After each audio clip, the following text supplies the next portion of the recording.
RBT family, what is the deal? It's your dog Willie Jack, and we are back, baby, back with more NFL action. Week 7 was full of good action, man. Did not disappoint, and we've got news. We've got news. We've got exciting news. Big names are on the move as the trade deadline continues to loom ever closer. So we'll be sure to get into that as well. But as always, y'all know what's going on. Before we get started, y'all know YouTube likes to move a little slow. We give y'all a little time to get in here and get real comfortable. Give y'all a little time to get in here and get real comfortable. Yes, sir. And then also, of course, same as always, noises in the background. Same as always, when you get in here, don't forget now, ain't no free rides. There are no free passengers. When you get in here, drop some in the chat. Holla at your dog. Y'all know what time it is, man. Talk to me. You know I talk back. Come on with it. Yeah, I see. Like I said, I see y'all getting in here. Go ahead and get real comfortable. Go ahead and get real comfortable for sure. It's time to talk a little ball with your dog. Come on, man. Y'all know what time it is. Actually, while I let everybody get settled in,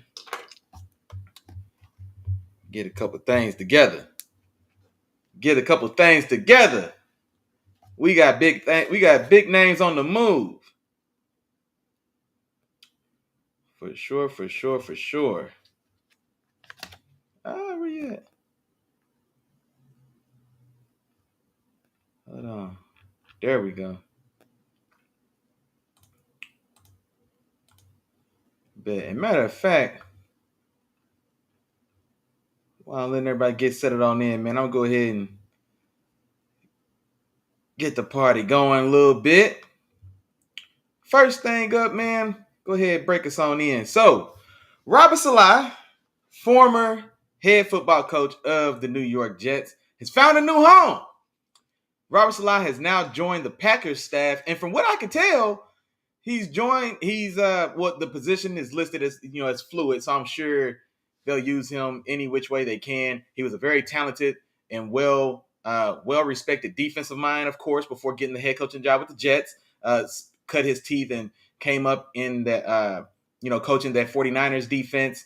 Was a part of that, one of the original Super Bowl runs of Kyle Shanahan's Niners before he goes over to the Jets. And so joins the staff of Matt LaFleur. Of course, there is the Shanahan connection there. But for what I could tell, when Matt LaFleur was talking about this move, he talked about Robert Saleh joining the staff and maybe assisting the offensive staff, which I thought was very interesting. I think Matt LaFleur said, he's such a talented defensive guy.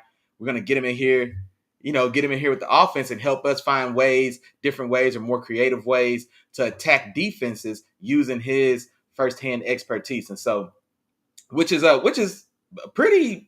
very smart idea. And it's what I don't want to say is, maverick or hasn't been done before, but it feels like we don't hear about these type of things, or maybe it's just not disclosed, but, we don't often hear enough about, this style of tactic being put into place. Like I said, you got a very talented defensive coach in Robert Saleh. And we can say a lot of things about his time and tenure with the New York Jets, but one thing we can't say, one thing that we will not say, is that his defense didn't play ball.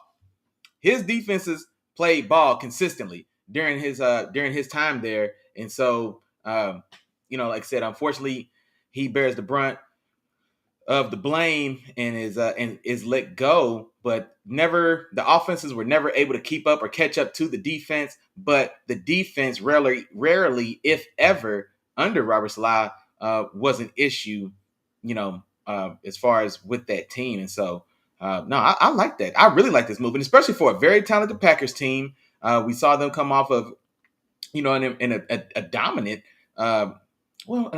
maybe not dominant, but a close, hard-fought, impressive win at home against the Texans. Really stifled C.J. Stroud. That's what I was trying to get to. And so I'm sure we'll get to it more in depth when we get there. But no, I do like this move. Like I say, he's just sitting out there. Somebody go get him. Somebody go get him. It made me think of different circumstances for sure, but this feels a little reminiscent to me of when Brian Flores was, sitting out there on the market. And thankfully, Coach T made the call, and thankfully he answered. And so we bring him in. And like I said, just when there's a guy that smart, that talented, that proven, get him in the building. You know what I'm saying? We can figure out what to call him. We'll figure out what to put him, whose room he sits in, what meeting he attends. We can figure out all that stuff later. Get him in the building first. So I really like that move for the Packers. That's a very smart move.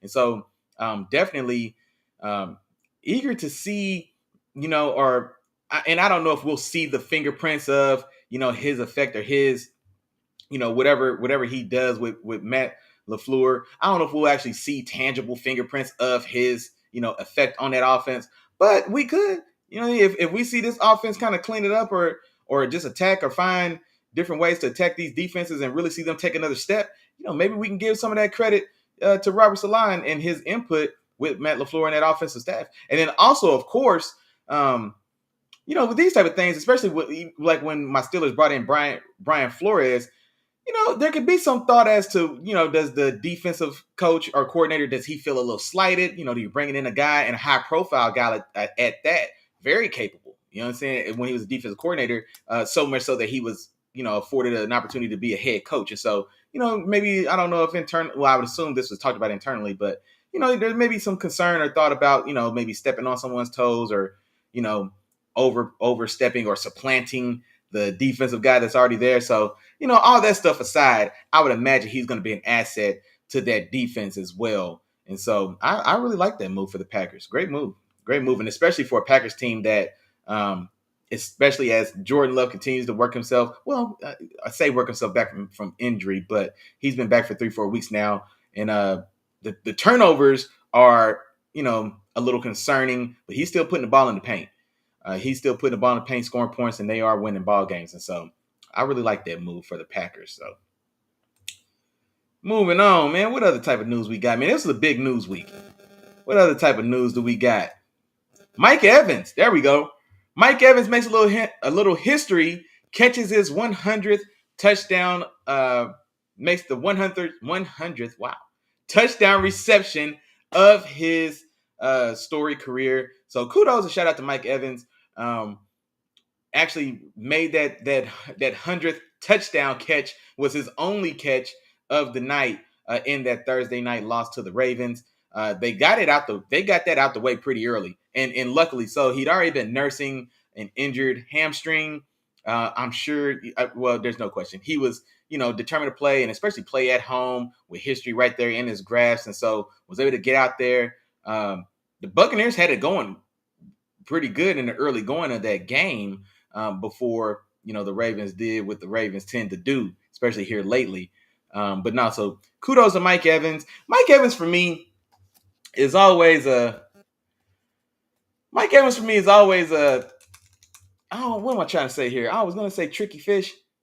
I don't know where that term or analogy came from, but be that as it may, but he's one of these guys where the numbers and the production scream easy Hall of Famer. He's one of these guys where if you blind his career against a lot of other contemporary receivers' careers, you'll choose Mike Evans in the blind by the numbers 8 out of 10 times, I'd say. You know what I mean? He's got very favorable numbers to guys like Devontae Adams, guys like Cooper Kupp, guys like DeAndre Hopkins, guys. So there's a plethora of players, contemporaries, guys that are thought of highly in this league. And if you blind them, you'll probably pick Mike Evans. Like I said, 8 out of 10 times, I feel pretty confident there.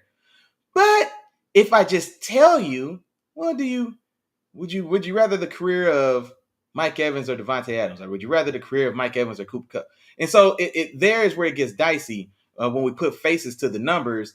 It feels like he, more times than not, he's really good, but you know what I mean. But I kind of prefer Devontae. He's really good, but I do kind of prefer Cooper Kupp, or you know what I mean. So it's one of those things. And so when I think about Hall of Fame, like one of the things I think of, the numbers come into play. You've gotta have a certain amount of cachet just in the stat room. Yeah, I mean you really do. But also for me, an even bigger I guess measuring stick for me is like who were you in the league at your best, at your prime? Like where were you? Were you the guy? And that's where like a guy like Mike Evans, guys like Frank Gore, and these are players. These are studs. These are, you know what I mean? I'm not at all trying to be disrespectful. But is where this is where I start putting I put a lot more guys in the hall of damn good, more so than I just flat out put in the Hall of Fame. And because for me, and Mike Evans has fought this or battled this throughout his whole career of being like he's a guy like everybody knows he's real good.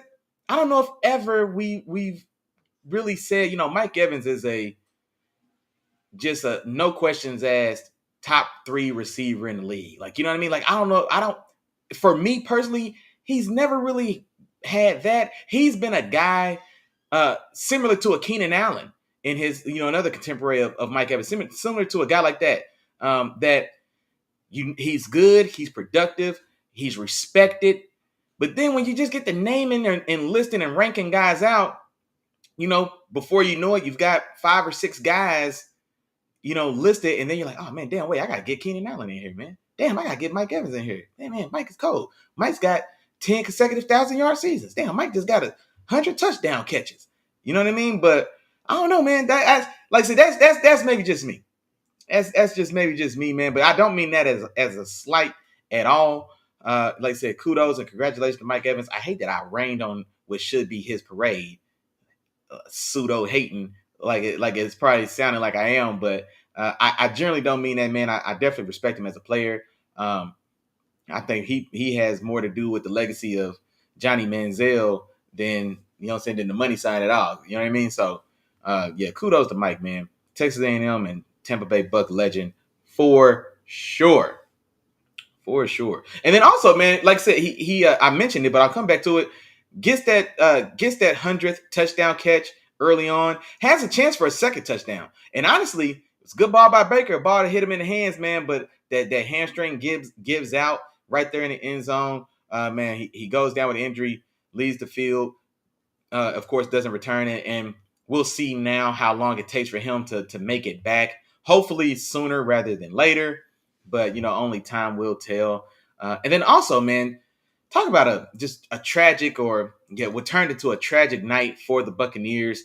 Not only do you lose Mike Evans goes down, with a hamstring injury, a hamstring that we knew was troublesome. And so at least there's a part of you as a fan, as a coaching staff, as a team that it's on the radar. This could happen. Mike's pushing it. He's playing, he's giving it all he's got, but it's on the radar that thing could go and we could be without him. Now, the injury to Chris Godwin, man. Less than a minute left in that game, down 10. I want to say it's like 40 seconds left in that game, approximately. Roughly 40 seconds left in that game. You're down 10. And honestly, the game wasn't that close. You're getting spanked, truth be told. I think the Bucs came out, and I'm going to double check for us. I want to say the Bucs came out and jumped to, was it a 10-0 lead? Like I said, they came out pretty strong. They were getting to Lamar with early pressure, got home a few times, which isn't easy to do. But yeah, got home a few times. And then, was able to go down, drive the field, score a touchdown to get down in relative scoring range. The second time, they end up having to settle for a field goal that Ravens defense bows up. But yeah, so it's 10-0 in the first quarter. And then from that 10-0 first quarter, Baltimore goes on a 34-0 run in the second quarter and then into the third. 17 points in each of those quarters before, of course, the Bucs, make a late style rally and they get 3 touchdowns, score 21 points in the fourth quarter to really tighten up this game. But not at all that close as the score would have us believe. Not at all as competitive as that score would have us believe. It was a pretty thorough spanking for the most part that the Ravens put on the Buccaneers. But saying all that to say, you lose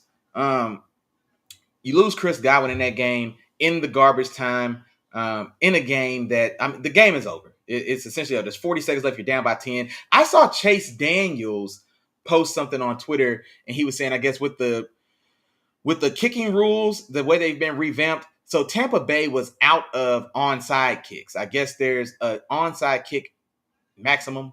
I guess that maximum caps out at 2, and so they weren't even going to be able to complete another onside kick. So even if you score another touchdown there, Tampa Bay, with 40 seconds left, you're at roughly midfield ish. Let's say that leaves, when it's all said and done, there's 18 seconds left on the clock. Now you're down 3. Can't even onside kick it anyway. And honestly, and I'll tell you all the truth as well, I didn't have any idea this game got this close. It was a spanking, and it was like I said, I said Thursday. This is Monday night. So I went ahead and I called it. And like I said, it was 34-10, and it didn't look like there was any sunshine on the horizon for Tampa Bay. So I called it a night. I didn't even see the end of this game. So I had to get some of this information secondhand. But be that as it may, gruesome injury for Chris Godwin. Gets tackled. I think it was Roquan Smith on the tackle. Very unfortunate injury for Chris Godwin. Dislocated his ankle. My God. And so hate to see that. And especially a guy in Chris Godwin who, 4 years ago, he was a young ascending receiver, very dynamic, especially from the slot, and was a guy that was really, on his way, like I said, on his way up.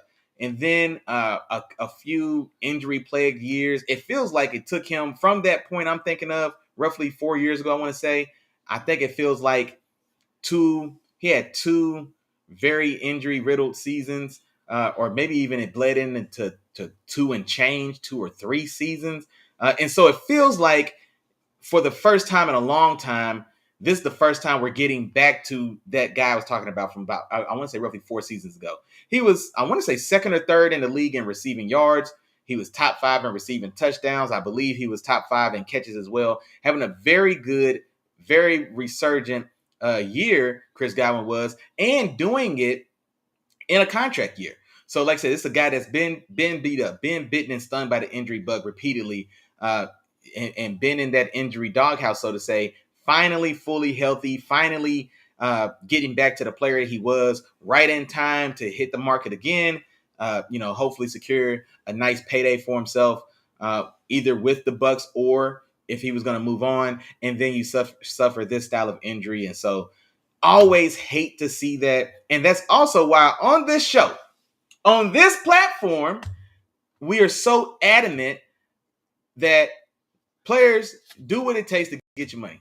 Do what it takes to secure the bag, man. Do what it takes to secure the bag. Because now Chris Godwin, with this dislocated ankle, he's out the rest of this season. I'm not sure the timeline, if or how long it will or may impact his next season.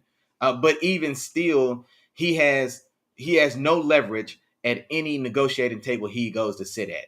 And so hate to see this, hate the impact this has on a guy that, and Chris Godwin, and don't let me lie to you, I don't know how old he is specifically. I want to say he's nearing 30. I don't think he's 30 just yet, but if I had to guess, I feel pretty confident that he's 28, 29 years old maybe. So nearing 30, he's about to hit free agency. He would have been hitting free agency for the first time in his career as well. And so this was his chance to, and I don't want to say last. I don't want to cap it and say, man, this is it for him. But this was probably realistically the best chance he was going to have to go out and get the last major contract of his career. He like I don't doubt that, assuming he's healthy, etc., he can play as long as he wants to play. But as far as where he's going to be at in his career, age-wise and otherwise, this was going to be his last chance to hit it big, if that was going to be what happened. And now he doesn't even have that, because now he's coming back. It's likely, I would imagine, honestly, there's not going to be many suitors. And again, I don't know the timeline for this ankle. So I'm kind of speaking, maybe I'm looking at it a little pessimistically. You know what I'm saying? But pessimistically so. Murphy's Law, whatever the worst that can happen will happen. Whatever we want to call it, realistically, I don't imagine there's going to be a lot of suitors. And the suitors he will or does have are going to be very stingy with the coins. and so I imagine he maybe ends up back with the Bucks on some style of 1 year prove it deal or whatever the case, where they try to maximize what they can get out of him for as little cost as he's rehabbing and getting himself back together. So this is really unfortunate for Chris Godwin for those reasons, man, and it really. I mean, we've seen the way that receiver contracts have exploded over these last 2-3 years, where the money spread, they're spreading money around in the receiver for the receiver position. Guys don't have to necessarily be at the very top of the position grouping to get damn good money. You know what I'm saying? And so, and I hate that we always call him out and pick on him, but we've got, I feel bad saying it, Christian Kirk, man. We've got Christian Kirk at like 22, 24 million a year. You know what I'm saying? And so Calvin Ridley leaves for 2 years, comes back, has a decent year with the Jaguars. He didn't set the league on fire with the Jaguars. Doesn't matter. We got 90 million guaranteed from the Titans. So there's and he's, I think, of an age with Chris Godwin. And so, like I said, there's money out there to be made. And now with this injury, realistically, man, and I hope I'm wrong. Chris Godwin. I'm not trying to shortchange you at all, big dog. I hope I'm wrong, man. But, maybe more realistically so, this injury probably, it greatly hinders his opportunity to, to secure the style of contract, the style of bag that he probably would have got otherwise. And so that's why, and I'm saying it again, here on this platform, players need to get paid, man. I don't want to hear the team loyalty stuff. I don't want to hear it, man. I don't want to hear it. Because of guys like Chris Godwin. Because of a guy like Marshawn Lattimore from South Carolina, who would have been a top running back in his draft before he goes back for a senior year and tears an ACL and never is the same player. These type of guys, man. These type of guys. So I don't blame Le'Veon Bell in the slightest for doing what he had to do. Now, did his career suffer for the choice he made? Yeah. But the bag was secured, man.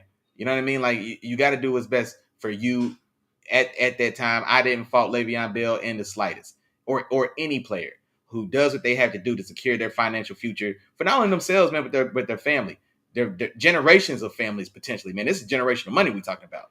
You know what I'm saying? And so, in the grand scheme, me and you talking, yeah, 20 million. Well, 20 million is plenty. Why do you have to have 60 million? Well, yeah, I mean, yeah, to me and you. You know what I'm saying? But no, man, that's not our world.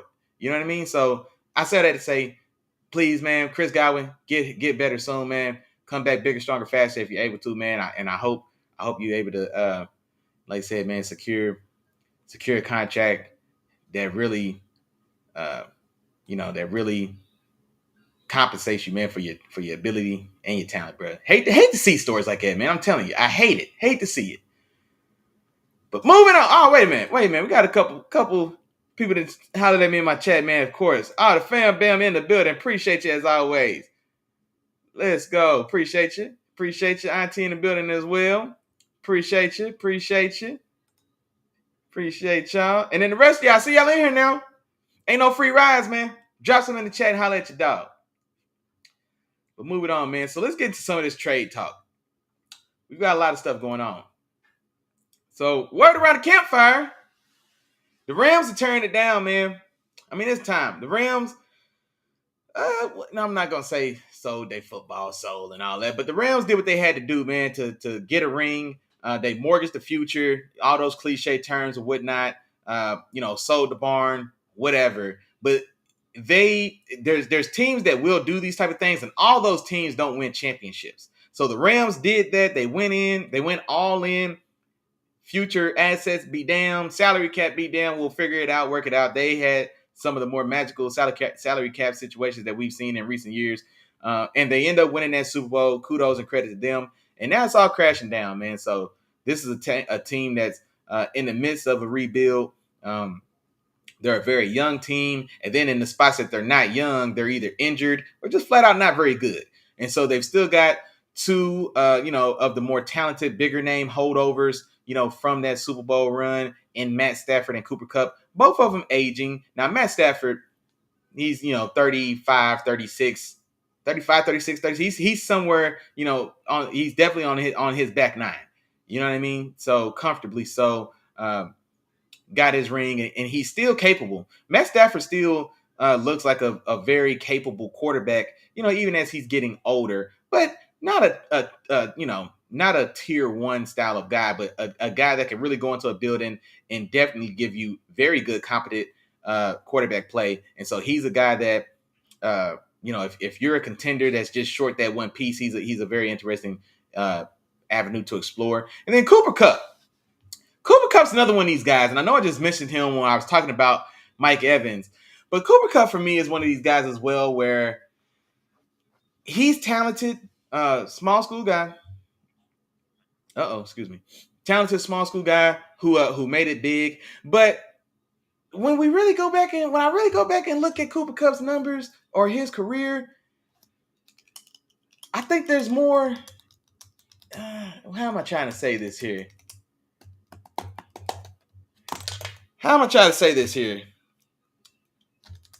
Strangely enough, I remember a time. I know that a lot of these Rams fans with these short memories, but I remember a time where Robert Woods was thought of as the wide receiver one on that Rams team when him and Cooper Kupp got there together. That it is what it is. You know what I'm saying? That it is what it is. It was what it was.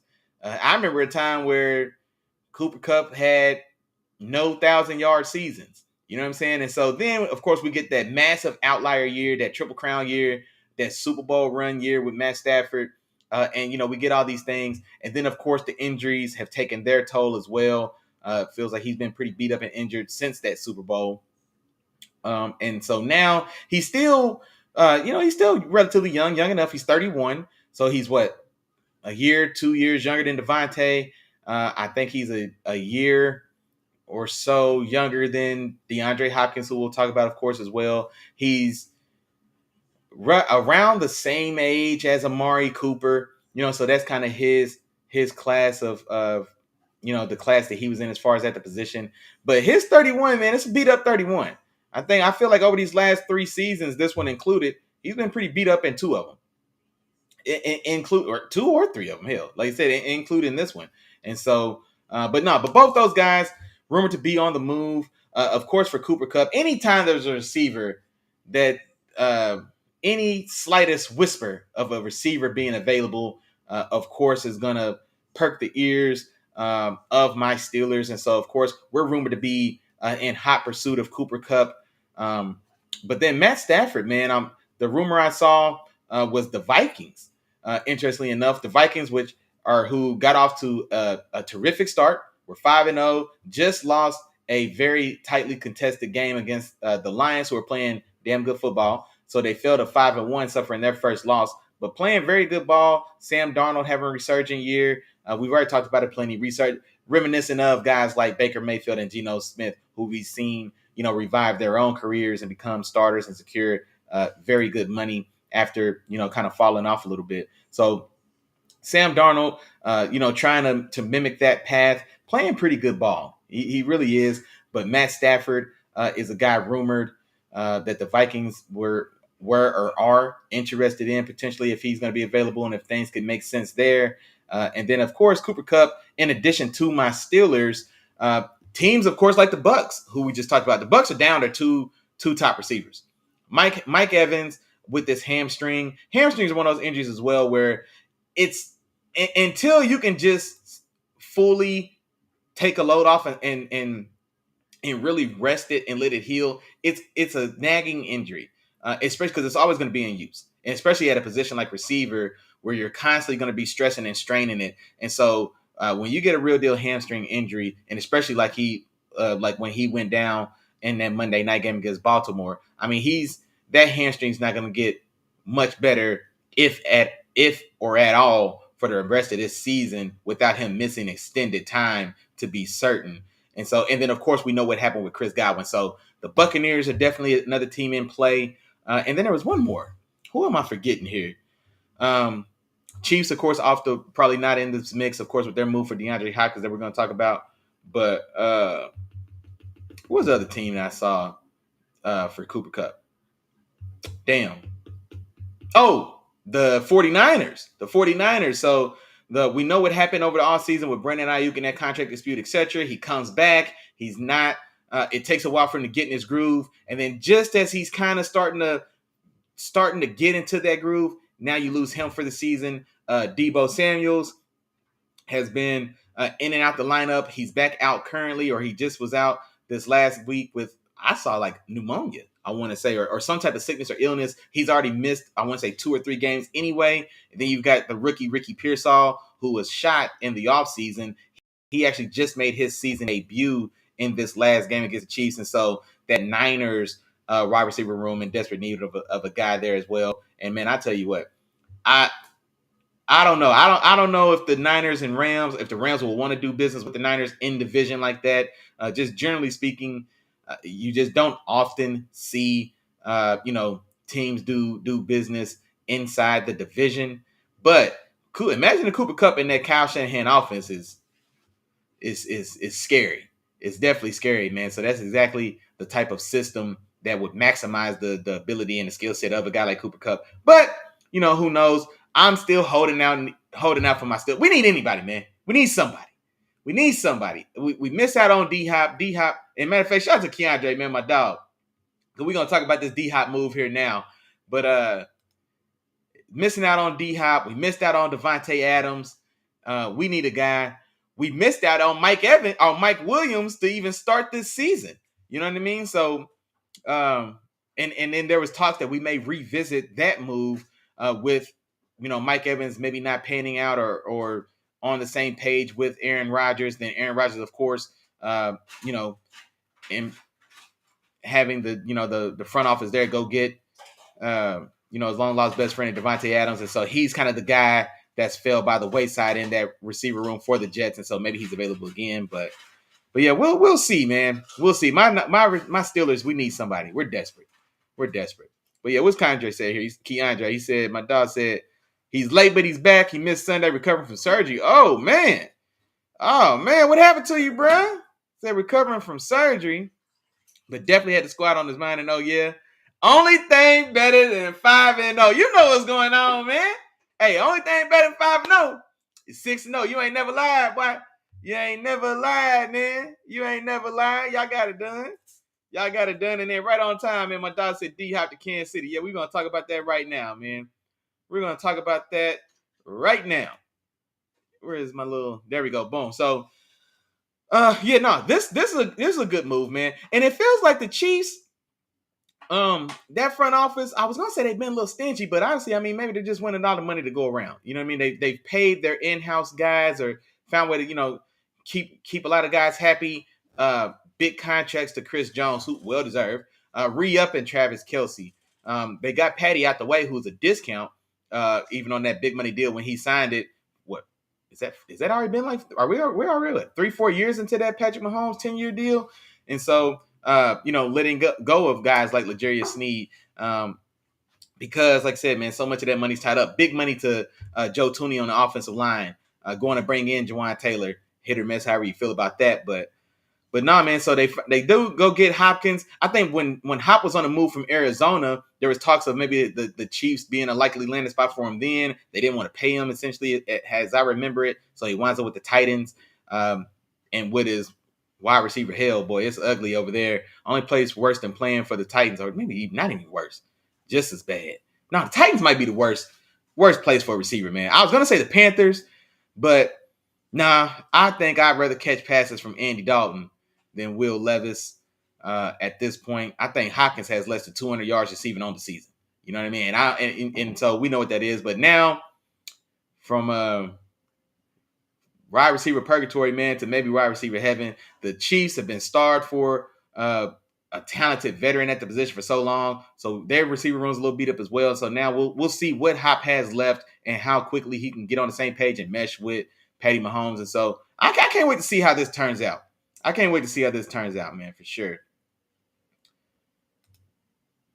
My dog Keandre said Noah Gray is our sleeper. Keep your eyes open, man. You don't sit down somewhere, man. Ain't nobody worried about Noah Gray.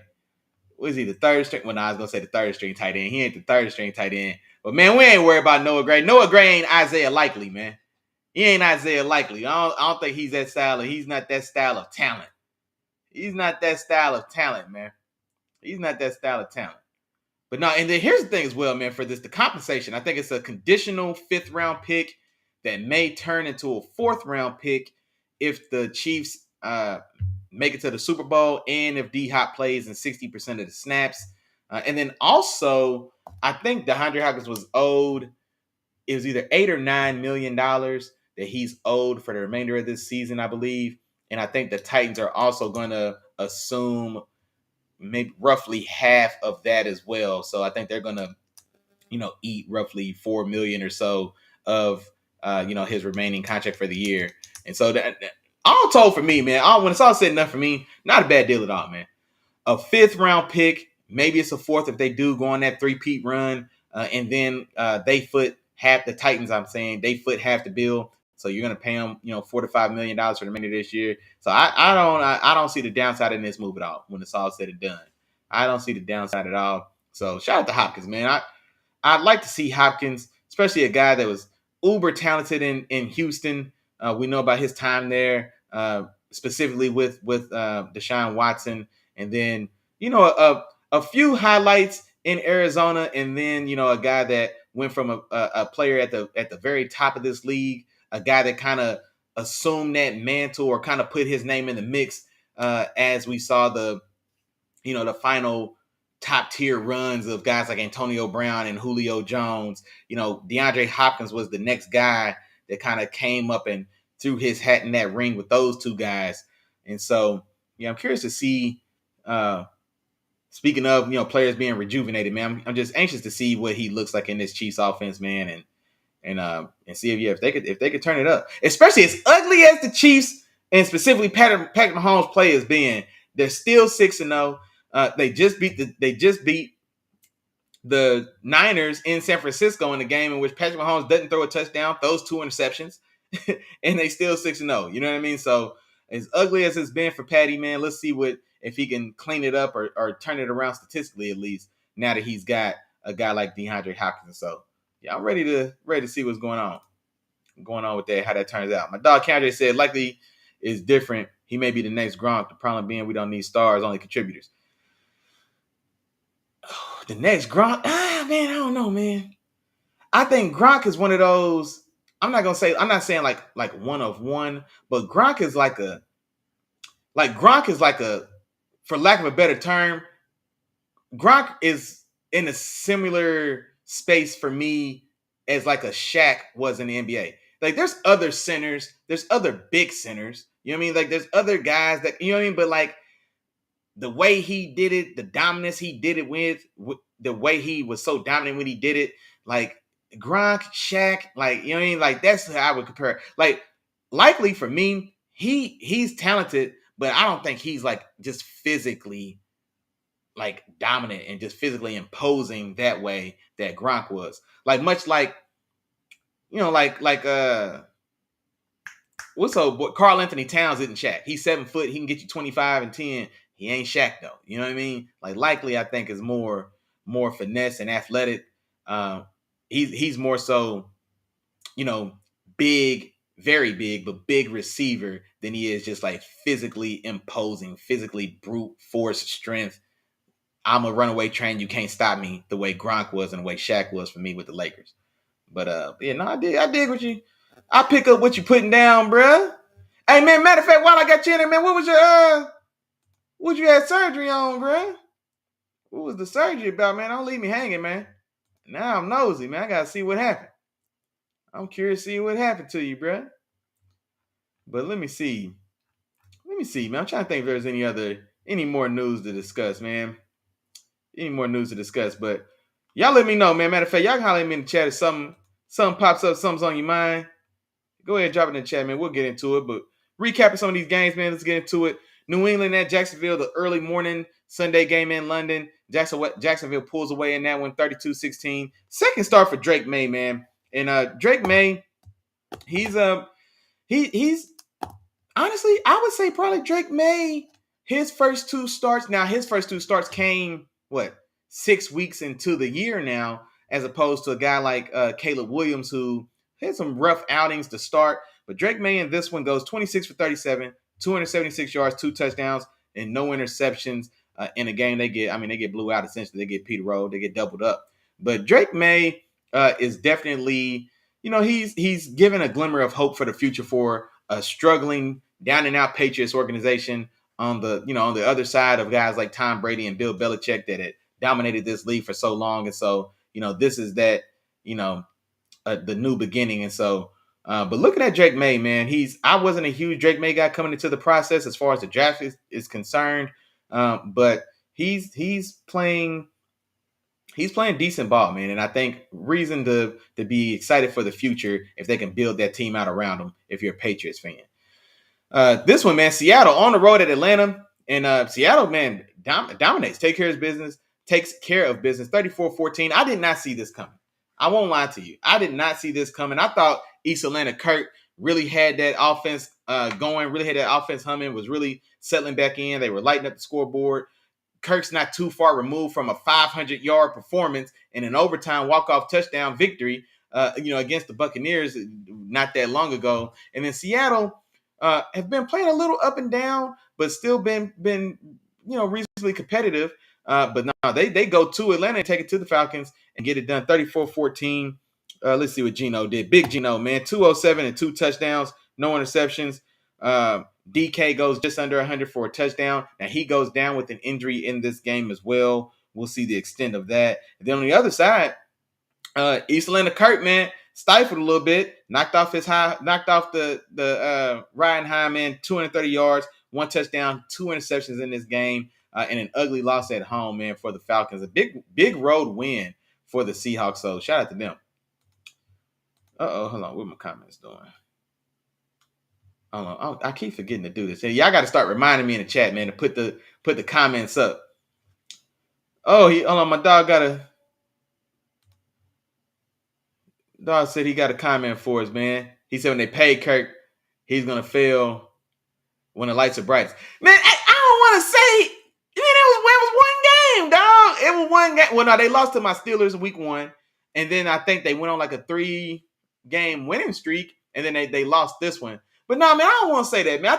I think Kirk, he got that monkey off his back. For the longest, he was small game Kirk, man. He couldn't win in prime time. He couldn't win, like the big premium matchups. But I think he's got that off his back, man. He's got that off his back. That overtime win against Tampa Bay, we threw for 500 yards. I mean, that was prime time, man. That was a prime time performance. You know what I mean? And against the Bucks, a very good opponent. Bucks just got spanked by the Ravens, but the Ravens are spanking everybody these days. So I don't knock that against them. But no, man, I think he's a little better than that. I think you got to give him a little credit, man. You got to give him a little more credit than that. East Atlanta Kirk that came a long way, man. We got to give him a little more credit than that. Now, I don't know. I wouldn't have gave him. I don't know if he was necessarily worth $140 million.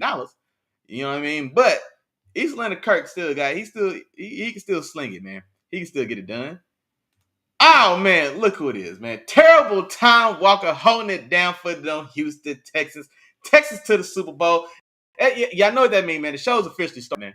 The show is officially started, man. With Terrible Tom getting here to talk about them Texans, the show is officially started, for sure. For sure, man. And matter of fact, I think them Texans coming up, too, here shortly. Moving on, man. Tennessee goes to Buffalo, gets spanked. Buffalo cruises 34-10. Let's see anything notable in this one. Another 300 yards, 2 touchdowns, no interceptions from Josh Allen. And here's the thing as well, man. I know y'all call me a Josh Allen homer or whatever you want to say. I can't be a homer. I'm a Steelers fan. But it is what it is. But Lamar Jackson's playing phenomenal. But, man, I'll tell you what, man. Josh Allen's playing damn good. Josh Allen hasn't thrown an interception yet, man. We almost halfway into the season. I think Josh Allen's got 17 touchdowns, no interceptions. I think he's creeping up on 2,000 yards as well. And he's been doing this with a very weak receiving room himself. He just got Amari Cooper, just this last week. Amari Cooper in his debut, he gets 60 yards and a touchdown in this game as well. So can't wait to see as he develops rapport with Josh Allen as well, and as they really kind of as we get into the meat of this season. But Josh Allen's playing some damn good ball and clean ball as well, man. So shout out to my dog, Big Josh, for sure.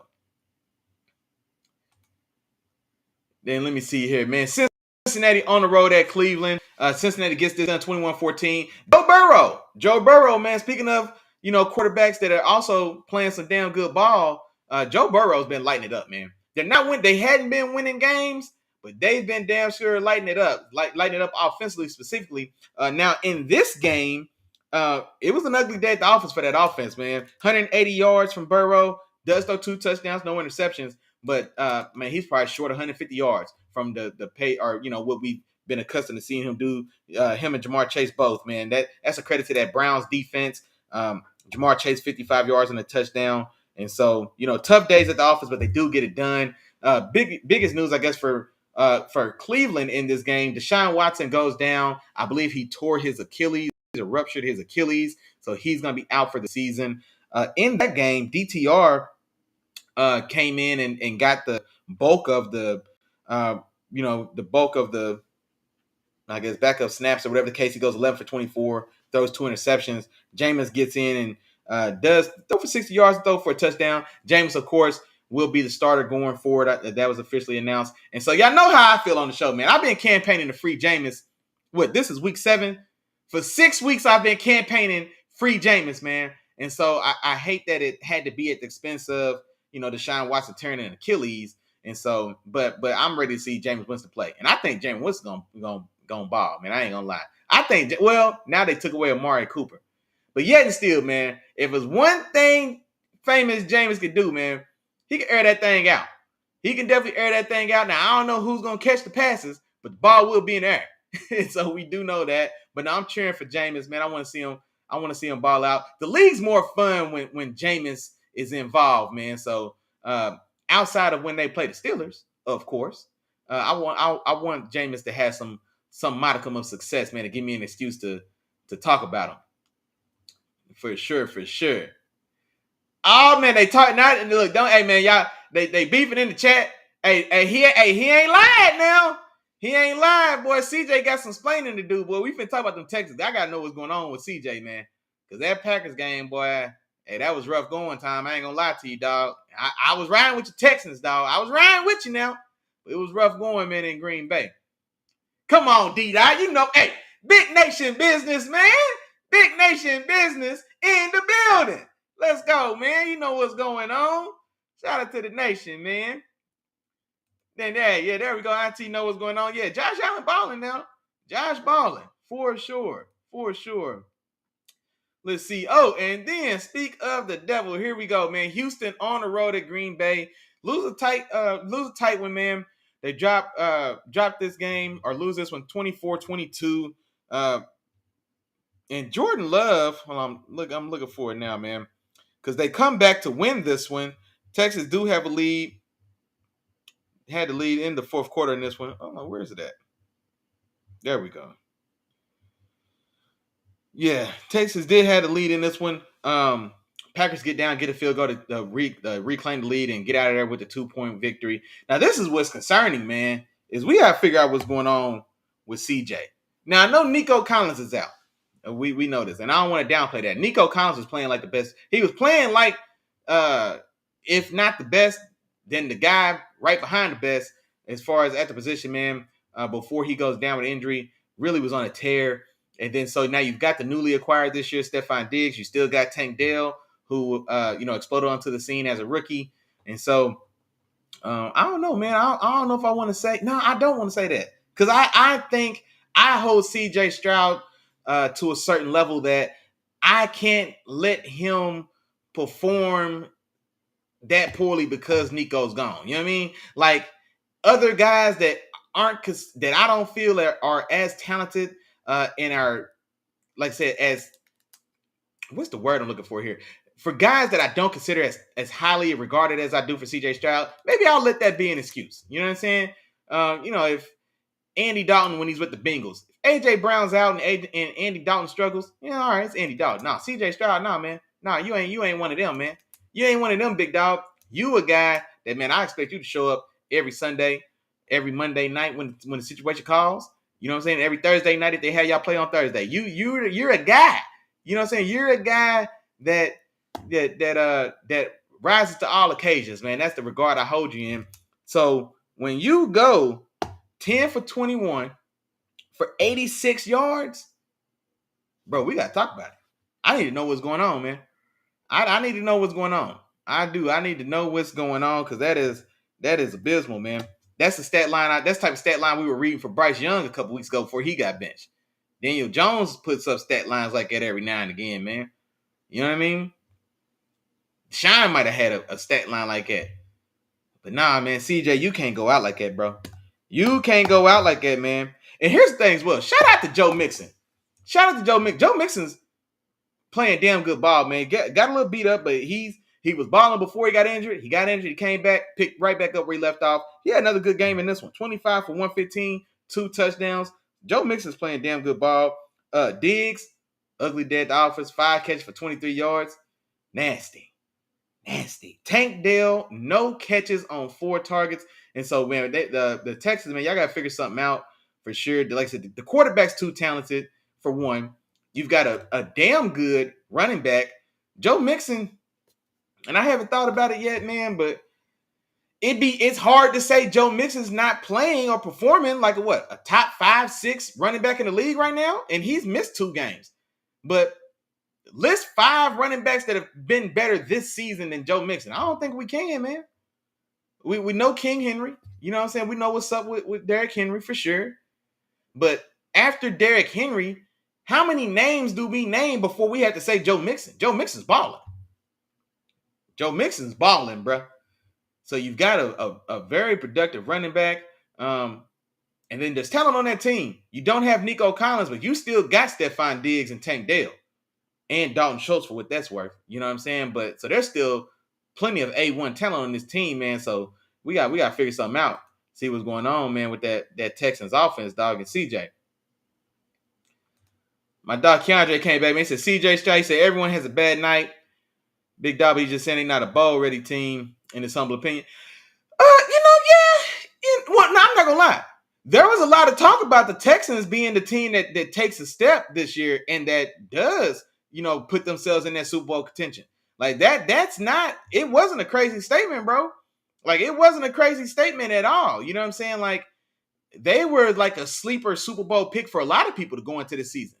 You know what I mean? Like honestly, I'm trying to think like I definitely thought, and not saying that they still can't. There's still plenty of time. I think they've only lost 2 games. I think they're, and Tom, man, if you in here, help me out. I want to say, are the Texans, are they 4-2 now?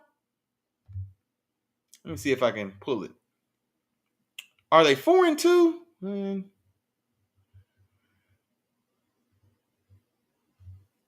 on, I'm gonna tell you, because now I gotta know. No, they're 5-2. Yeah, so they're 5-2, man. And Nico Collins, his injury is not. Unless I'm misremembering, it shouldn't be like season ending. So he is assumed to be back sometime before this year is over. And like I said, they're 5-2. They're still in a very weak division.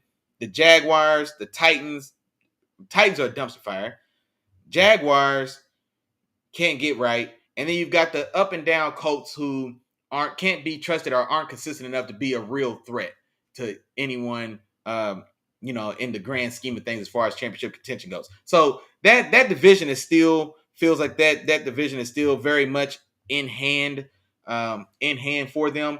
But no, man, it's not at all far-fetched, especially, like I said, going into this year, to say that the Texans were a lot of people's popular dark horse Super Bowl like choice for sure. And so that's why I'm saying the things I'm saying, Tom and Keandre, because like, yeah, I definitely, if you told me that the Texans were your dark horse Super Bowl team going into this year, not necessarily to win it, but to go. Like if you told me the Texans you had the Texans in the AFC Championship game, I'd be like, yeah, I can see it. I could definitely see it.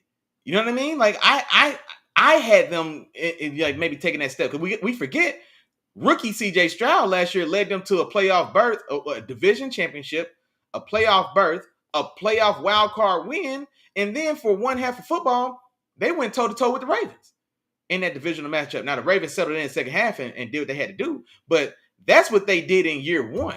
Now everybody comes back younger, or they come back, they're still just as young, but now they're smarter, they're still bigger and faster, another year bigger and faster in the league, another year more acclimated, another year around each other. You add talent to that team, you bring in Stephon Diggs, you bring in Joe Mixon, you drastically upgrade that running game and running back room for sure. So no, it's not far fetched at all, man, to put those type of expectations on the Texans.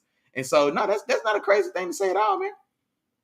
That's not a crazy. I say all that to say that's not a crazy expectation at all, and that's why what I'm saying I'm trying to hold them to that level. You know what I mean? That's all it is. That's all it is. But no, I fully expect the Texans to be, a player come playoff time, man, and when it's time to make a run. I definitely expect that for sure. Moving on, man. Miami on the road at Indianapolis. Anthony Richardson makes his return to the starting lineup. They win this game 16-10. There's nothing worth talking about in this game. I'm looking to make sure nothing at all worth talking about in this game at all. The biggest news from this is that Tua Tagovailoa, he's made it known he's coming back. He's not wearing Guardian caps. He ain't worried about none of that. He's coming back head first. Pardon the pun, but as soon as they get out the way, he's coming back and playing. And honestly, the Dolphins, as ugly as it looks for that team, man, they might not want to say it publicly. They can't wait to get his ass back. I'm telling you right now, man. I'm telling you right now. They can't wait to get his ass back on the field. As ugly as football as they've been playing. And it could be as soon as, matter of fact, I think my dog Tom was in the chat last week, and I think he said that they were anticipating that he may be back week 8. And so, maybe one more week, man, before we see Tua back in action, man, and see what they can do to salvage that season if and when that time comes. Moving on to, man, my game of the week. And it did not disappoint. Detroit on the road at Minnesota. I went back and forth on this one. I ended up going with, I think I picked Detroit in a 1-point victory. I think I picked this game, Detroit, to win 24-23. Is how close I thought this game would be. And it was damn competitive, man. Played out, much just as competitive as I anticipated, man. Detroit wins this one 31-29.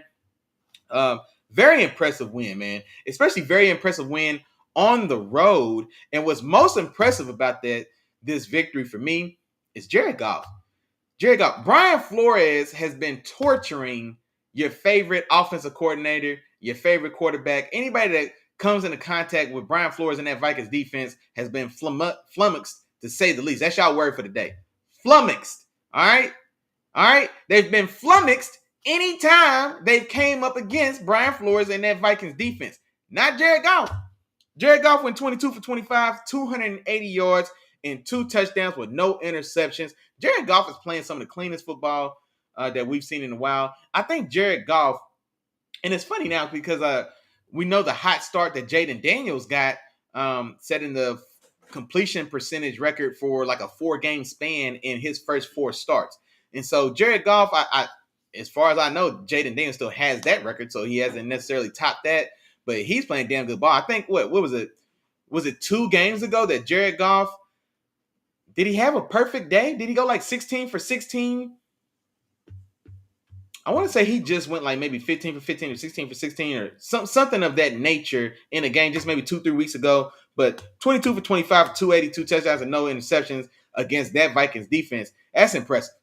You know what I mean? Like, we got to grade that on the curve. The way that Brian Flores and that Vikings defense been beating up on offensive coordinators all year, we got to grade that on the curve, man. That 280 and 2 touchdowns might be good for 404 touchdowns somewhere else. Like, that's how impressive that Brian Flores defense has been. And so that's how impressive, in turn, that Jared Goff performance was, just seeing what they've been doing to anybody that runs into them.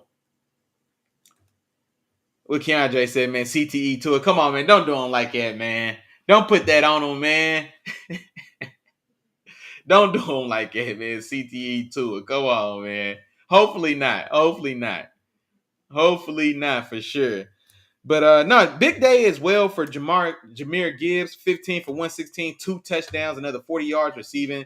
So, man, just as dangerous and dynamic a back as there is in this league, Jahmyr Gibbs. So he definitely balled. Amon-Ra St. Brown had his best game of the season, 8 for over 100 yards and a touchdown in this one as well. On the other side, let's see. Who do I want to shout out, man? Ivan Pace Jr. I think he was an undersized linebacker from Cincinnati, if I remember. I want to say I had him in my top 5 linebackers going into that draft. I think I had him at 5. If he didn't make 5, he might have been like six or seven. Like he was close to being in my top five at the position going in. He ends up going undrafted. Shout out to Brian Flores and those Vikings, man, for recognizing his ability, getting him in that building. He's a defensive captain or one of the defensive leaders on this team as an undrafted guy. He had 10 tackles, a sack, and a fumble return for a touchdown in this game for the Vikings. And then shout out to Andrew Van Ginkel as well. Andrew Van Ginkel came over from the Vikings, was like a combo linebacker. You can stack him, you can put him on the edge. He does a lot of that with Flores and those Vikings as well. And he's one of these under the radar guys that is playing damn good football. Doesn't stop in this game. He had 2 sacks and 3 tackles for a loss in this game as well. So I want to shout him out, man, because he's playing damn good ball. And then shout out to those Lions, man. Lions are what? I mean, the Vikings were the team in the NFC. I mean, I think now the Lions, especially with the head-to-head, and then looking at the rest of that landscape, the Niners are down. The Packers are they're kind of settling in, but I don't think they're nowhere near. They're not as consistent, I would say, on either side of the ball as Detroit. Detroit really cementing themselves at the top of the NFC, and I love it, man. I love it for Dan Campbell. I love it for the Lions, and just everybody just knows, from worst to first. Essentially, man, what we've watched them do in our own, with our own eyes over these last 3 years now. So that's a kudos and a credit to Dan Campbell and the rest of that staff, man, for really turning around an entire organization. You know what I mean? The Lions were damn near synonymous with the Browns for just being routinely at the bottom of this league, or just not held in much regard as any style of true, real deal championship contender. And this is even with Matt Stafford and Calvin Johnson on that roster. You know what I mean? So it's been a long time coming if you're a Lions fan, man. So kudos and shout out to Dan Campbell, man, for sure. Let's see.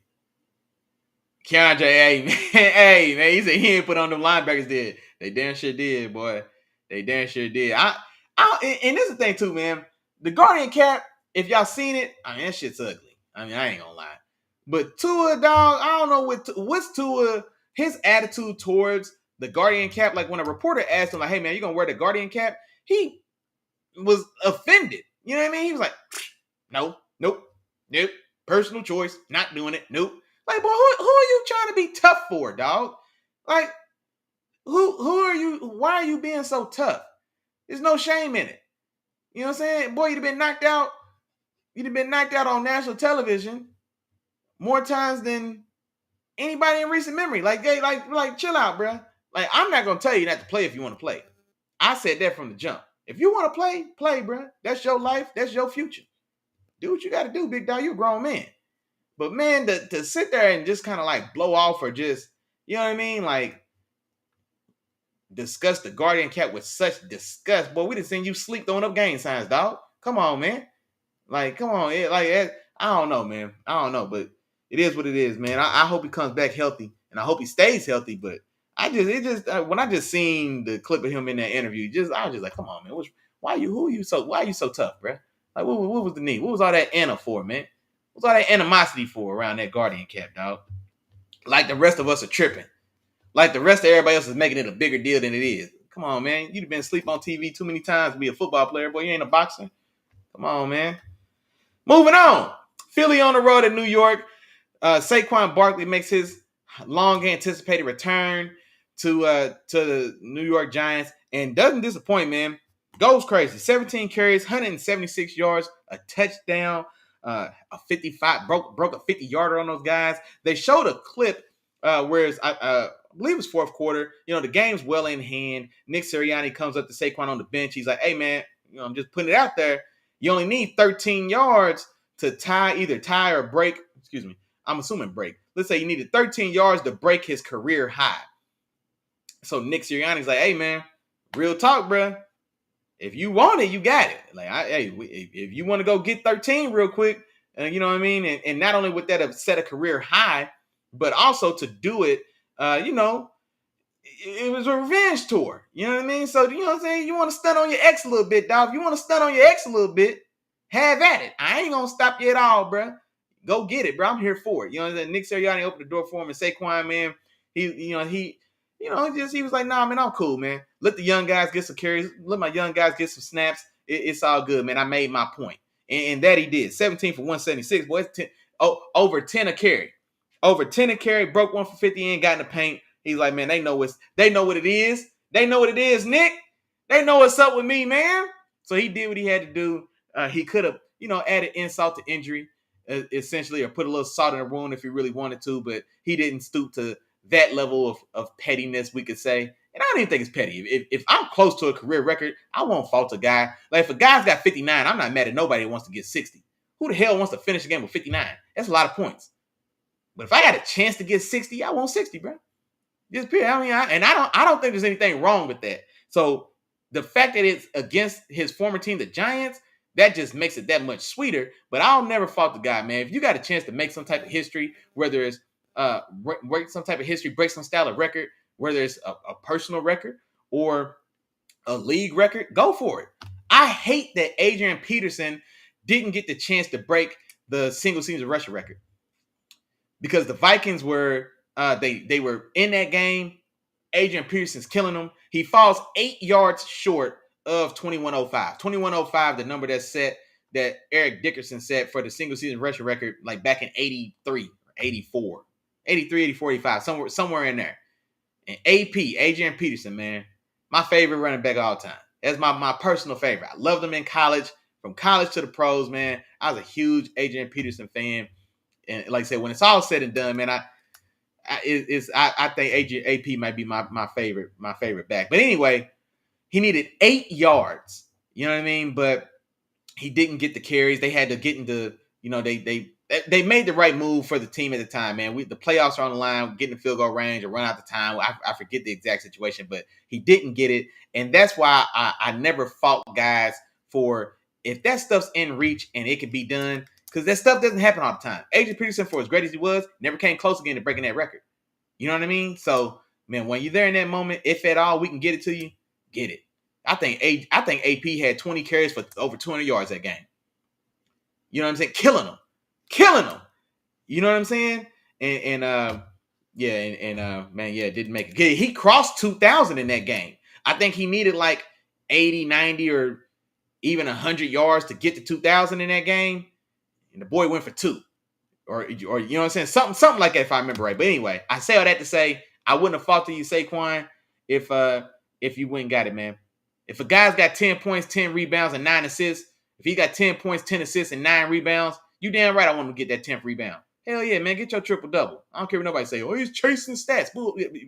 No shit, no stuff. We all are. Regardless of what anybody tells you, you play sports, you play any type of ball, basketball, football, tennis, you want to score, bro? Yes. We're all chasing stats. That's why I hate when they used to say that about Russell Westbrook. Well, those triple doubles don't mean anything. He's chasing stats. You don't think LeBron's trying to score 25? You don't think Jordan wanted 30 every night? What are we saying? Duh.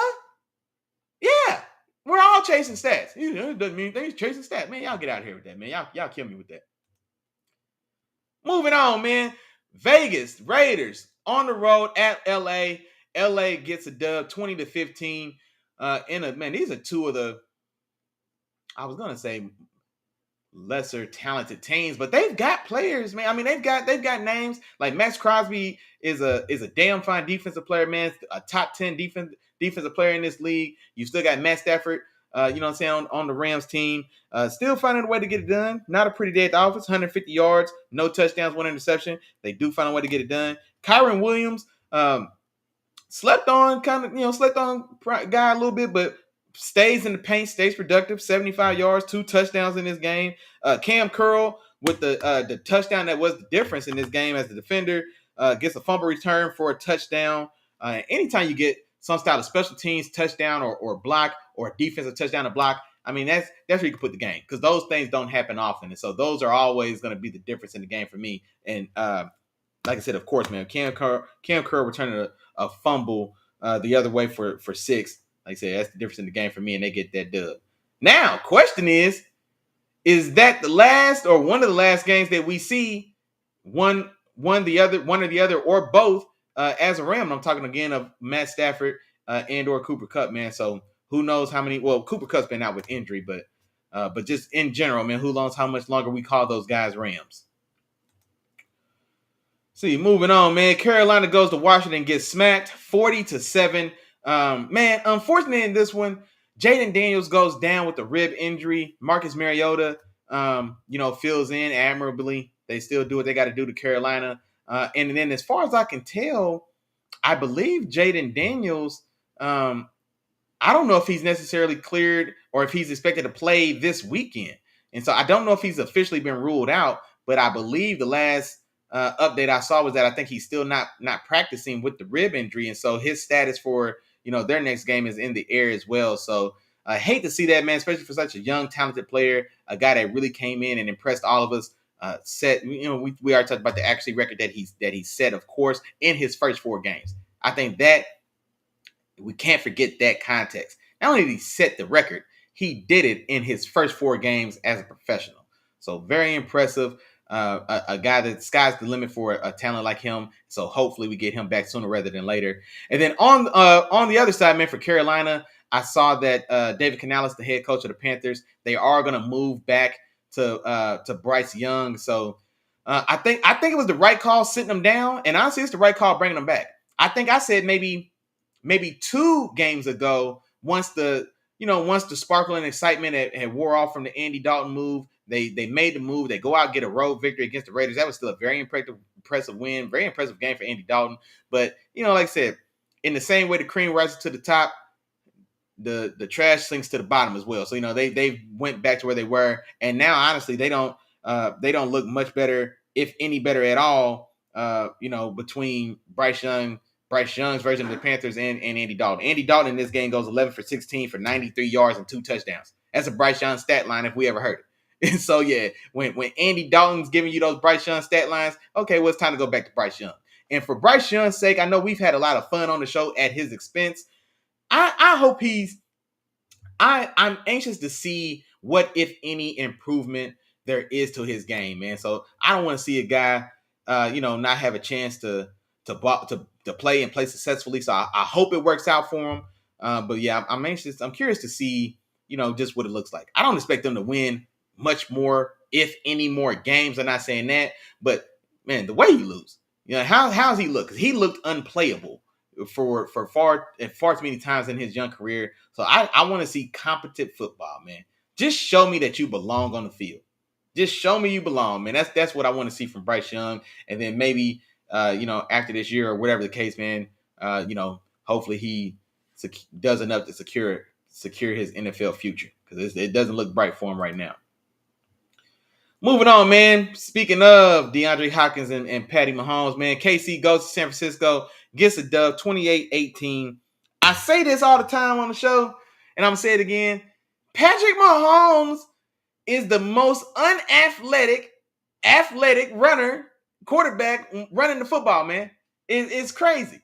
I watch him run for 30 yards, and in my mind, every time I can't figure out how are people still falling for the you know what I'm saying, like the dead leg or hesitation at the sideline, and then he gets you don't hit him or you soft touch him, and then you don't bring him down. Then now 15 more yards. He's broke y'all off for 30. He's trucking safeties in the end zone.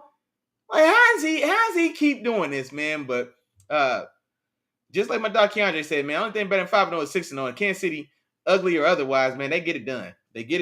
They win this game on the road in San Francisco. Patty goes 16 for 27, 154 yards, 0 touchdowns, 2 interceptions. My God, that's an ugly ass stat line, man. And then I saw somebody say that Patrick Mahomes is still considered he's got the second best odds to win MVP. And I'm like, how? I think on the year he's got 8 touchdowns and 10 interceptions. What are we doing? He's the next likeliest winner to be the MVP behind Lamar Jackson. I saw odds that had Lamar just assumed the MVP odds makers as the number one at the top spot. That just happened. Second is Patty Mahomes. What are we doing, man? This is what pisses me off about football and talking football. Because people are arguing and explaining, no, it's Patty, man. We know. No, I'm not saying I don't know who he is, but damn that. I'm watching what he did today. Golly. Because that a 20-yard scramble where they scared to hit him on the sideline because of who he is, and then trucking a dude into the end zone, a rookie safety into the end zone for a touchdown, that doesn't excuse 16 for 27 for a $150, no touchdowns and 2 interceptions. I don't give a damn who it is. That's ugly football, man.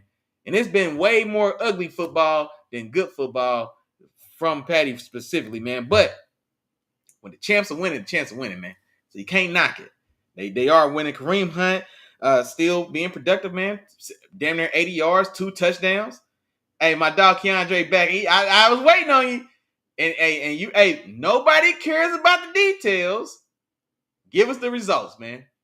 Give us the results. Yeah, Patty second MVP. That's crazy. Boy, that's some ugly ass football y'all he's playing in Kansas City, man. But like I said, man, it's ugly, but he does find a way to make that 1 or 2 plays that must be made or gotta have it that it could be the difference. He seems to just always make that play. And that's the play more likely than not that tends to be the difference in the ball game. And so, like I said, man, you ain't gotta like it, but you gotta respect it. You ain't gotta like it, but you gotta respect it. Then on the other side, this was Brock Purdy's worst game that I've probably seen him play. I mean, I don't even think it's an overstatement to say in his career. This was bad football for Brock Purdy. 3 interceptions in this game, one of them in the end zone. In the interception in the end zone, you just can't throw. The man was double covered, front and back. There was just no way to fit that ball in. You know, he was like what? He was like on the 8-yard line. There's nowhere to fit that ball in. I don't know, man. That one was ugly. That was ugly. And I've been a Brock Purdy. I don't want to say apologist, but I've defended Brock Purdy on this show, man. So y'all have heard me, man. I want him to get paid. I'm bigging him up. I'm saying, nah, man, he's more than the system. Or the system's great, but it's a mesh of right player in the right system. And say etc. So I've gave him roses, I gave his flowers, I defended him. That was bad football, Brock Purdy. 17 for 31, 200 yards, no touchdowns, 3 interceptions. One of them in the red zone. Now he does rush for 2 touchdowns. And this is what's crazy. Brock Purdy's performance wasn't overly dissimilar statistically. It's not overly dissimilar from Patty. Neither of them threw a touchdown. Both of them threw multiple interceptions. Patty threw for 150 yards. Brock Purdy threw for a little over 200 for 212. Patty ran 1 touchdown. Brock Purdy ran 2. Brock Purdy's got 1 more interception, but one more rushing touchdown. Other than that, statistically, they're not far off. They both played like garbage. Statistically. You know what I'm saying? So, but yeah, that was ugly football, man. Ugly football. And then, of course, I think I mentioned it, but yeah, Brandon Ayuk goes down in this game. He's out for the season with a torn ACL. I think it was ACL and may have damaged his MCL as well, but torn ACL. He's out for the season. Another reason, man, like I said, I want these players to get paid. Do whatever you got to do to squeeze every dollar you can from these stingy ass owners, because at any moment, any play could be your last play. And Brandon Ayuk is another prime example of that. Much like Chris Godwin just lost his season and put in jeopardy his future. He doesn't have no contract after this year. Well, Brandon Ayuk was staring down the face of that as well. He came back. He took $30 million and I think 76 guaranteed. And this is why. ACL. Done for the season, and we'll see how long it takes to get back. So, hate to see his season end like that, but happy to see that he definitely got paid before the worst happened. So, I mean, there's a little bit of a silver lining, if you will, man, for Ayuk and his family. Sis in the building said, "What's going on, everybody? What's going on?" Y'all see the black and yellow, black and gold, man. She knows what's going on. Big Nation business in the building for sure. And right on time, guess what time it is? It's time to talk about Sunday night. It's time to talk about the New York Jets and the Pittsburgh Steelers. It's time to talk about the Pittsburgh Steelers putting them paws on the New York Jets. That's what it's time to talk about. 37-15. Russell Wilson makes his Steeler debut. Devontae Adams also makes his Jets debut. And we see who came out on top, man. The good guys. The good guys get it done. 37-15. Damn, it feels good to say that. I said 37 points, and I said Steelers. It's been a long time since I could say 37 points Steelers. It's been too long. It's been too long, man. Russell Wilson started a rocky. Started not a little rocky. Started a lot rocky. Started pretty rough. But the longer the game went on, he settled in and dusted off a couple moon shots or whatnot, what have you, and finishes this game 264 yards, 2 touchdowns, no interceptions, and a rushing touchdown as well. So 3 touchdowns in his Steeler debut with no turnovers. Can't ask for much more than that. Najee Harris, 20 carries, over 100 yards, in a final touchdown, kind of nailing the coffin. Well, the game was secure. But one to send you home with. You know what I'm saying? Take this last one on the way out. And you know what? For Devontae, one to take your funk ass to New York instead of going to Pittsburgh anyway. You deserved all 37 of them points you got on Sunday night. George Pickens has the best day, his best game of the season. 5 catches, 111 yards, 1 touchdown. Now I think he's had another 100-yard game this season, maybe. Or not, honestly, maybe not. I don't think so. His best game in a while, for sure. And honestly, man, George Pickens was worrying me and worrying Steelers fans because he was openly frustrated. He was letting his feelings and his anger and he was starting to be like lose focus or disengage from the team. It looks like Russell Wilson's return really helped to kind of lock him back in. He was he was fighting. He was back to himself. He was blocking. He was scrappy. He's making tough catches.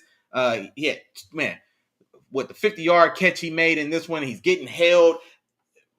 Wilson drops a perfect moon ball right into his one arm as he's falling down because the guys hold him. Wasn't even a flag on the play, but so he's back to making tough catches, man. And so looks like Russell Wilson getting into the lineup was just what we needed, and especially if it gets GP, man, George Pickens going. And then last but not least, man, my rookie. Undrafted free agent rookie cornerback Beanie Bishop has 2 interceptions on Aaron Rodgers in this game, man. The first one of which for sure, definitely a turning point in this game. I think this game is 15-13 when Beanie Bishop makes that interception at midfield and really kind of was the spark that we go down, we score there, and kind of really was the spark that really swung the momentum in our favor, and we didn't really relinquish it. And then later on in the game, gets a second interception, a pass that bounces off of Garrett Wilson's shoulder pad up the left sideline. That one, he almost returns to the crib. It was almost a pick six. Devontae Adams making a hustle play, tackles him at the 1-yard line. And then I think that's the play that set up Russell Wilson's rushing touchdown on a QB sneak. And so, awesome game for Beanie Bishop. Like I said, an undrafted free agent rookie starter. That's extremely rare in this league, and gets not only gets an interception, gets 2 interceptions, and then not only gets 2 interceptions, gets the first 2 interceptions of his career. And not only does he get the first 2 interceptions of his career, he gets them against Hall of Fame quarterback Aaron Rodgers. So very special moment for him. So happy for him. Then on the other side, rough day at the office for A-Rod and the Devontae Adams, man. A-Rod goes 276, 1 touchdown, 2 interceptions that we just talked about. Devontae Adams walking to New York, 3 catches, 30 yards on the day, no catches in the second half. And so, like I said, man, and this is one of the reasons why I wasn't in favor of like the Jets as the landing spot for Devontae. Because when I see this Jets team, Devontae's not wrong with this offense. You know what I'm saying? Like, this offense wasn't a Devontae Adams away from taking a step, or from that team taking a step, or etc. Like, that wasn't the problem with this team. That's why I was telling Devontae, you could have came to Pittsburgh, baby. Could have came to Pittsburgh, baby. Where's my camera at? There we go. Yeah, you could have came to Pittsburgh, man. Instead, you take back-to-back L's to the Steelers, man. Because the week before you got to New York, we spanked y'all ass in Las Vegas. You know what I'm saying? Now, you had one foot out the door, but you had black and silver on. You know what I'm saying? You watched us give y'all that L. Then you fly yourself to New York. You put on green and white. Now you get back on the field. The hamstrings magically healed. And then you go out there and take another L, man. So you're right, big dog. I ain't going to lie. But we'll see what goes on. We'll see how this move transpires as the rest of the season plays out. That we'll see A-Rod and Devontae settling to their old groove, assumedly so, and then we'll see what happens from there. But I'm telling you what, man. Like I said, I'm gonna say it again. There's a lot of things wrong with that Jets team, and Devontae Adams wasn't the solution to the ill. You know what I mean? Like, if you know what I'm saying, when somebody's sick, you don't give them a candy bar. You know what I mean? Like, nah, that wasn't the medicine they needed. So we'll see. Rennie said, "What he tell you about? What she tell you about Russell Wilson?" I ain't Rennie. You cheer for 30 teams. I can't keep track of who you cheer. I don't know what you said. You gonna have to tell me in the chat. One of your 30 teams. There's only 32 teams. You cheer for 30 of them. I can't believe you. Moving on, man. Monday night, Baltimore on the road to Tampa Bay. We talked about this a little bit earlier when we talked about Mike Evans and Chris Godwin and the injury, but Baltimore goes out there and handles business, man. This Ravens team is honestly, I mean, I hate to say it, man, being that they're the Ravens and all, but man, they damn fun to watch. Uh, it's just exciting, dominant offensive football. A headline, of course, by a very impressive run game, but not to be. No, I don't want to do Lamar a disservice in that way. I'm not trying to do him a disservice this way. He goes 17 for 22, 281 yards, 5 passing touchdowns, and no interceptions in this game. And then he gave you another 50 yards rushing. And so dominant MVP, MV3 style performance from Lamar Jackson. And then, of course, not to be outdone, Derrick Henry, like I said, man, he's the closer, man. He's the closer. When they build those leads, and then we get into the second half, and they really start hammering the ball with Derrick Henry. He goes 15 carries, 169 yards, highlighted by an explosive 81-yard run in this one. He didn't score, though. Didn't score. He gets who got him? I can't think of the player that got him on an angle, a crazy angle, all the way from the other side of the field, but was able to cut him off before he finished that run off for a touchdown. I think he got down to around the 10, 15-yard line or somewhere in there. But I'm telling you what, man. The fact that Derrick Henry may be the biggest bargain, he's the biggest, best bargain of this whole entire offseason. Because here's a guy, Lamar Jackson is shaping up to be your MVP, deservedly so for sure. And Derrick Henry is shaping up to be the offensive player of the year. So I don't know how many times it's happened that we've had an MVP and offensive player of the year on the same team. Now, we've seen one player win both awards, which I hate when that happens, especially when it's a quarterback, because the MVP is already so heavily, what am I looking for? Weighted towards quarterbacks anyway. So being that as it is for the MVP, I do not want to see a double dip of the quarterback at MVP and Offensive Player of the Year. Especially not when there's a capable or deserving skill position player. So anyway, they look to have the MVP of the league in Lamar Jackson and the best offensive player in the league in Derrick Henry, man, and sharing that same backfield. And so this is everything they could have hoped for and imagined when they made that signing in the offseason, and it is paying dividends for sure. Rashad Bateman had a day for himself as well, 120 yards and a touchdown in this one. Mark Andrews getting back in the swing of things, only 4 catches for 40 yards, but got to paint twice. Like I said, if you're only going to have 4 catches, if your 4 catches are only going to go for 40 yards, you might as well score 2 touchdowns. And that's exactly what Mark Andrews did. And then Marlon Humphrey as well. Man, Marlon Humphrey is having a resurgent year. He had 2 interceptions in this one. One of them in the end zone as well on a play that, honestly, I think he just fooled Baker. There's a guy breaking to the flag, and he is open initially. By the time Baker gets there and especially lets the ball go, Marlon Humphrey is fell off his underneath coverage and sunk underneath and gets that second interception. And I think he actually went down with injury in that game as well. Speaking of Marlon Humphreys, but yeah, no. So definitely impressive day, like I said, for those Ravens, man. They're really rolling. And yeah, we'll see what happens remainder of the season. Then on the other side, Baker, 370 yards, 3 touchdowns, does throw 2 interceptions, including the one in the red zone, like I talked about. Rashad White had 2 receiving touchdowns. Mike Evans gets his 100th career receiving touchdowns, like we talked about. And then, yeah, we already talked about the ankle injury that ended Chris Godwin's season for sure. Oh, Lord, Rennie said she taught him well. That you did. That you did. What did he say? Karen said, when you're perfect, you're not salty when the player goes somewhere else. Who are you talking about? He said, when you're perfect, you're not salty. He's talking about Devontae. Y'all signed DeAndre Hopkins, and now you think you just talk about everybody just because we ain't got a receiver. Look at man, we need a receiver, man. All right, when you're perfect. Well, hey, man, I ain't gonna knock it, man. I ain't gonna knock it, man. Gotta respect it, man. 6-0, 6-0. 6-0, 6-0, man. Y'all got it right now. We'll see y'all. We see y'all this year, though, man. We'll see what's up with y'all on Christmas. I think y'all come to Pittsburgh Christmas Eve, or either Christmas Eve or Christmas night. We'll see what's up then.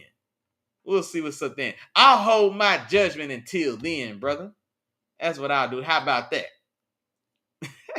And then moving on, man, let's close it on now. Monday Night Football, well, the second Monday Night Football game. I don't know if anybody watched this game outside of Los Angeles and Arizona. And I don't even know how I don't know how many of them watched this game, but Arizona wins 17-15 in a game that tried to keep pace with the Baltimore Ravens, putting it on the Tampa Bay Buccaneers. Kyler throws 145 passing yards, 1 touchdown, 1 interception in this one. He does break a long touchdown run, finishes with 64 yards on the ground. James Conner had a big day, 19 carries, over 100 yards on the game, on rushing, another 50 yards in the air. So big day for him. And then the crazy thing about this one, Justin Herbert, even with this remedial passing offense that he's in now under Jim Harbaugh, Jim. Yeah, I think it's Jim. Little brother Jim. Yeah, little brother Jim Harbaugh. There we go. 350 passing yards, 349 passing yards, no touchdowns, no interceptions. And the leading receiver had, I think, 80 yards. I think there's like 5 or 6 guys that had at least 40 yards. So it was a crazy. Normally when somebody throws for 350, you would anticipate there was like one guy that really got off. And then, everybody else is kind of pitched in. Instead, he had like 6 or 7 guys that had, like C+ performances, and it all tallied up to damn near 350 yards. But none of these guys got in the paint, which is unfortunate. But yeah, the Chargers fall short, man, to Arizona, 17-15. And there you have it, man. That's it. That's all. That's all. He said, we seeing y'all. I mean, yeah, we seeing y'all too, man. We want to talk about old stuff. You know what I'm saying? We seeing y'all in the playoffs. No, okay, last time y'all played in the playoffs, y'all did win. Okay. But the time before that, we won. So we 1-1 in the playoffs against y'all since Patty been there. We 1-1 in the playoffs against y'all. So yeah. So I mean, we seen y'all too. What y'all want to do? Nah, I ain't gonna lie. I think you know what? That was the year before y'all got Patty. Y'all got us to thank for getting Patty. That was the year that Alex Smith couldn't score a touchdown and we beat y'all with 6 field goals. And then Andy Reid was so pissed off he went out and traded up in the next draft and drafted Patty Mahomes. And drafted Patty Mahomes. Oh, okay, you are talking about this year. Yeah. We'll see y'all this year Christmas. Yeah, Christmas, yeah. Y'all be in Pittsburgh, man. We'll be sure to welcome y'all kindly. You know what I'm saying? We'll be sure to welcome y'all to the party. We'll be sure to welcome y'all to the bird, man. We'll see what's up then. Hopefully Patty's still playing that bull stuff. Hopefully Patty's still turning the ball over. Go ahead, tell Patty it's working. Tell Patty it's cool. All you got to do is throw for 150 yards and 2 interceptions. Do that in Pittsburgh, please. I don't want him to get it together before he comes to Pittsburgh. Yeah, keep on, man. Y'all, keep winning and keep having Patty play like that until y'all get to Pittsburgh, man. Please and thank you in advance. Nah, we ain't played y'all yet. We ain't played Pittsburgh. Oh, y'all ain't played Pittsburgh? No. We play y'all on Christmas Eve. Or no, we either play y'all on Christmas Eve or Christmas Day. But yeah, we ain't played y'all yet. No, we ain't playing the playoff or in the preseason either. Nah, y'all ain't seen us yet, man. Y'all ain't seen us yet. But yeah, but hey, there y'all have it, man. That's it. That's all, man. That's all, man. Y'all know what's going on. We're gonna wind it on down, man. Definitely. Now, if you got something to say, you better get in the chat while the chat's still going, man. But yeah, I'm gonna go ahead and wind it down while we're doing all of that. Shout out to all those members in the building, man. Shout out to the fam bam was in here holding it down. Moms came through. First one in the chat. Appreciate you, lady. IT came through. My dog Keandre, man, holding this thing down, man. My dog Tom, man, terrible time holding it down for those Houston Texans. He came through and hollered at your dog, man. I appreciate it. D-Dot, little sis, they was in the building, man. Big Nation business. They know what's going on, man. Appreciate y'all stopping by, hollering at your dog, man. And other than that, I'm looking for you. Damn. Y'all know what time it is. Say the same thing every week. Feel free to say it with me at home. If I forgot to say your name, damn, my bad. but charge it to my head. Don't charge it to my heart. You know I'm thinking about you, big dog. I appreciate all the love support as always. Appreciate y'all engaging in the chat, man. Appreciate y'all coming through, kicking it with your dog. Y'all know what's going on, man. Tap back in with your dog, man. Sunday, 10 o'clock, 10 a.m. Sunday, 10 a.m. Tap in with your dog. Get your ass up. Turn on your favorite pregame show. Come kick it with your dog. We'll go over every game that week. And like I said, hey, I've been pretty hot now. I've been pretty hot. 2 weeks ago, I was 13-0. I think this week I was 10-3. 10-3, 11-2, something like that. So, if you're paying attention to your dog and you're betting a little money, you probably made a little bit. You might have made a little something. That's all I'm saying. And if you made a little something and you won't break your boy off, I appreciate you kindly, for sure. But now, other than that, man, y'all have fun. Y'all enjoy the rest of y'all night, man. Do the husband and wife thing. Feed your kids. Have fun. Enjoy yourselves. And I will see y'all on Sunday. How am I forget, man? Sunday, 10 o'clock. Until then, peace.